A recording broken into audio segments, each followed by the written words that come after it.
চলো আজকের একটা হারের ট্রাসেল বানানো যাক। ওই যে হারের লকেটটা, ওটা আমার মায়ের।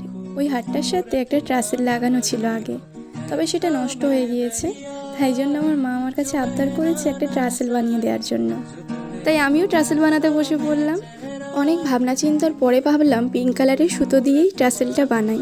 তাই জন্য কিছুটা পিঙ্ক কালারের সুতো নিয়ে নিয়েছিলাম, সেটা 3 ভাগ করে নিয়েছিলাম। আর উপরের অংশটাতে ফার্স্টে একটা গোল্ডেন কালার সুতো দিয়ে জড়িয়ে নিয়েছিলাম, বিকজ ওইটুকু জায়গা বেনুনিটা হবে না।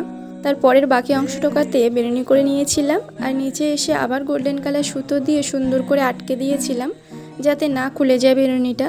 তার সাথে গোল্ডেন কালার সুতো দিয়ে বাকি ট্রাসেলটাও করে নিয়েছিলাম পিছনে বাঁধার জন্য।